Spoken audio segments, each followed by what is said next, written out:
Audio Jungle.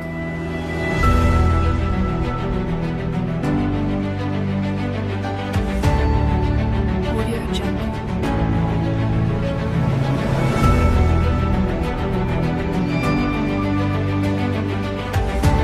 Audio Jungle.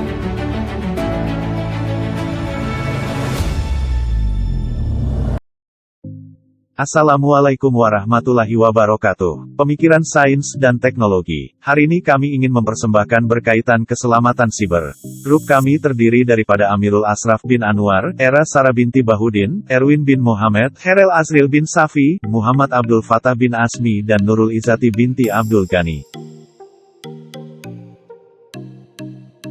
Yang pertama adalah keselamatan siber. Kaedah pencegahan untuk melindungi maklumat daripada dicuri, didedahkan atau diserang.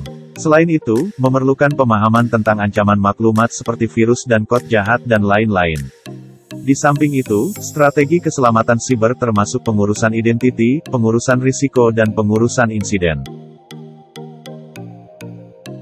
Yang kedua pula ialah ancaman siber dalaman. Ancaman yang datang dari individu atau kumpulan dalam organisasi itu sendiri.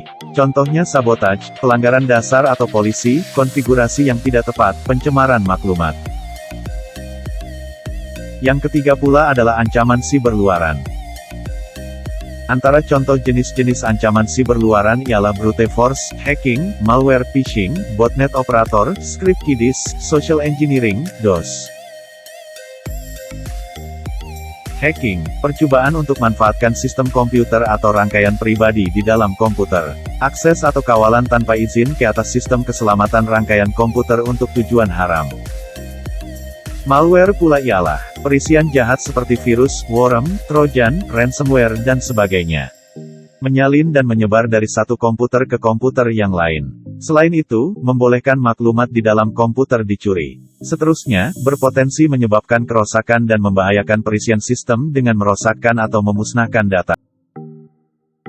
Phishing. Phishing ialah kaedah di mana penipu coba memikat maklumat atau data sensitif pengguna dengan menyamar sebagai sumber yang dipercayai.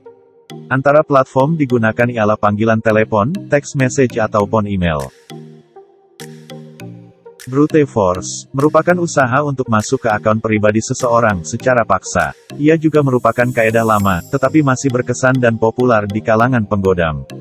Ia juga bergantung kepada panjang dan kerumitan kata laluan. Botnet operator, sekumpulan pengodam yang mengakses dan mengambil alih sesuatu sistem. Bertujuan menyelaras serangan cyber secara mengedar skim phishing, spam dan malware. Script kidding, penggodam yang tidak berkemahiran menggunakan skrip atau program pihak ketiga untuk menyerang sistem rangkaian. Menggodam dengan tujuan keseronokan atau bermegah sesama sendiri di dalam kumpulan. Social engineering, memanipulasi psikologi mangsa untuk mendedahkan data dan maklumat pribadi. Teknik populer seperti phishing, panggilan atau message palsu, muat turun lagu atau sebagainya.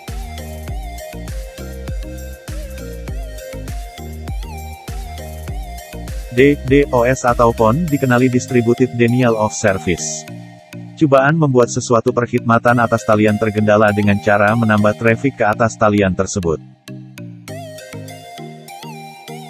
Ancaman cyber di Malaysia.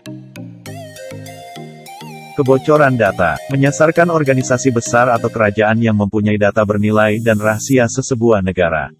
Scam atau pelaburan atas talian. Pelbagai jenis pelaburan, penipuan mata uang kripto dan penggunaan aplikasi dan laman sesawang. Perisian tebusan, menyasarkan organisasi besar dan mampu membayar uang. Turut menyasarkan infrastruktur kritikal negara. Insiden aktivitisme, berlaku antara Malaysia dan Indonesia. Mencabar antara sesama sendiri menunjuk keupayaan dan kebolehan masing-masing. Pengitipan cyber, menyasarkan kepada perkhidmatan kritikal yang memberikan implikasi besar kepada keselamatan negara. Yang kelima, langkah mudah kesedaran keselamatan negara. Yang pertama, gunakan kata laluan. Yang kedua, kemaskini perisian keselamatan. Yang ketiga, simpan dan lindungi maklumat. Yang keempat, elak terpedaya. Yang kelima, beretika menggunakan internet dan media sosial. Yang keenam, pikir sebelum klik. Yang ketujuh, laporkan. Yang kedelapan, ambil tahu. Yang kesembilan, patuhi. Yang keenam pula ialah kesan serangan cyber. 1. Pelbagai maklumat sama ada benar atau salah, ideologi, propaganda, dan juga pornografi akan disebarkan. 2. Individu yang tidak bertanggung jawab akan mencuri identiti pengguna untuk keuntungan mereka. Yang ketiga, impak buruk kepada pengguna jika tiada keselamatan dalam proses transaksi pembayaran online.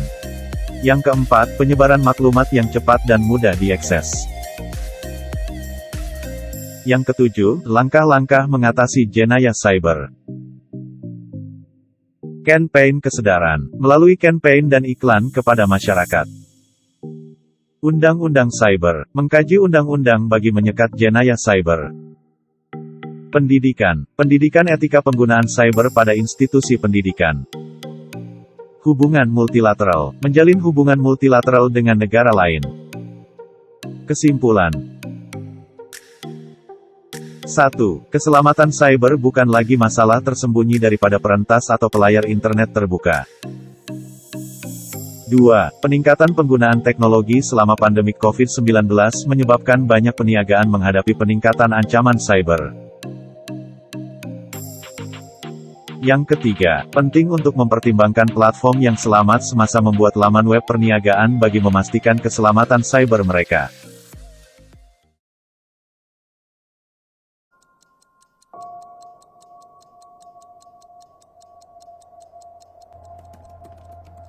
They've been quietly scanning and mapping your networks, collecting credentials and identifying the critical data they want to exploit, all without being noticed. Until today.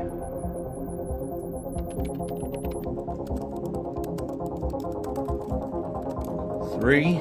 Dalawa. Nothing. Boom. Hey Meg, before you go, did you see this email from the cyber threat intel provider? Wait, what? Wait, let me check some SIM logs. Is this accurate? Who disabled the log feed from the server? All the IDSs are down too. Yeah, you need to get Reynolds on the phone. Now! What's wrong? Bruce, this looks like a major compromise. The cyber threat intel provider found a sample of our data for sale on the dark web. As I was going to confirm the sample, I found that the IDSs and the logs are down. Yeah, it gets worse. Our public-facing websites are going offline. Employee data, client data, email servers, account numbers. It's all up for sale to the highest bidder if we don't pay now. What do you want us to do? Bruce, what do you want us to do?